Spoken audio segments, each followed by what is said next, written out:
Chairshot Reality, WrestleZone.com, Golish Eisenberg, and as we saw at WWE Fastlane, a new #1 contender was crowned. Roman Reigns will challenge Triple H for the WWE World Heavyweight Championship at WrestleMania 32 at AT&T Stadium.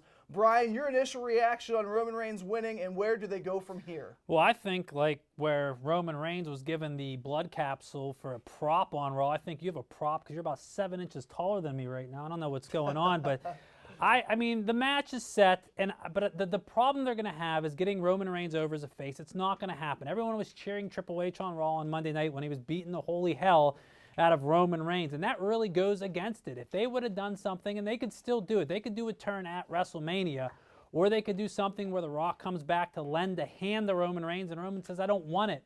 And it's only going to take one Superman punch to The Rock to really put Reigns over as a heel, and I don't see how they can't do that. Something has to change in the booking of this match. Well, when I see the booking of this match, I know that they want Roman Reigns to get over, and I know they want Roman Reigns to be a big part of, their plans moving forward. But after Monday night, the end of Monday night, I said to myself, take my rent money, take it all, baby, because I was so bought into this for two reasons. One, WrestleMania is always known as the smart fans go. You're not going to see family. You're not going to see kids cheering, John Cena and Roman Reigns. So like I said, reaction is all that WWE needs to do right now for Roman Reigns and Triple H. I believe that they do know right now that Roman Reigns is not going to be the odds-on favorite or the odds-on fan favorite heading into WrestleMania, but I do think that they can strategically do this storyline where it benefits Roman Reigns. Much like we'll talk about later with the Dean Ambrose storyline, I do think that Roman Reigns has an opportunity right now to maybe get a little bit of sympathy vote from the crowd. Triple H has this power. Triple H is the guy behind the scenes pushing the buttons, and everybody knows that. They have to really rely on Triple H bashing each crowd, talking about how he's better than them, talking about how he makes the decisions, and if you don't like it, go screw yourself. So WWE knows Triple H is a cerebral assassin, Brian. He has the opportunity, and he's been very good at putting out so many good faces and putting together so many good faces at WrestleMania. I mean, you look at guys like Batista. Yes, he was liked, but there were still critics there.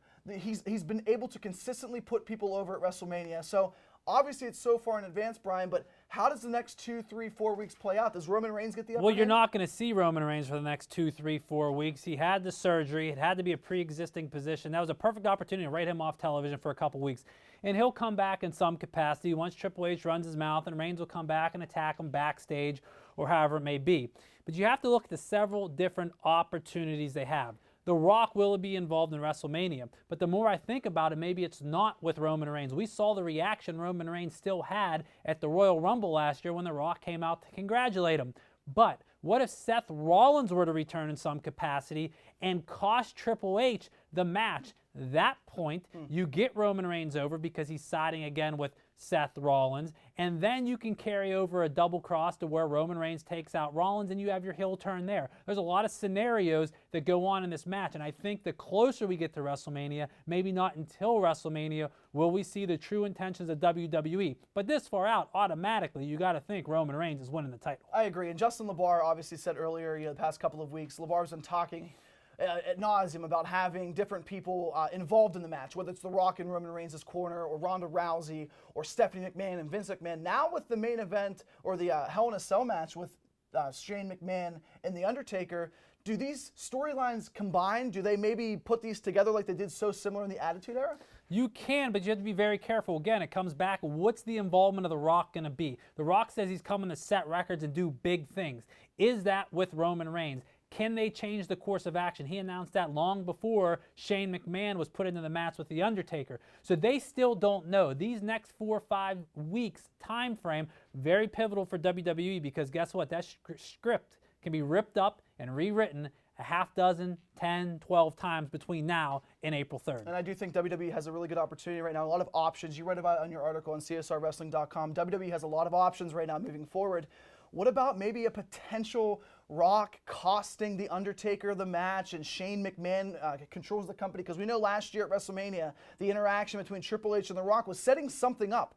So maybe it's setting up that The Rock is aiding Shane McMahon to take over the company, and that was the coup that The Rock had all along. What we will need to find out, though, is how, they will tell the story, How did Vince mess up? What was it? And what did Shane ultimately mean? Obviously, I didn't lose my place in line, meaning I am the heir to the throne. But that storyline is going to continue to play out. And to your point and Justin's point, yes, we can intertwine storylines because of that very point that Shane made.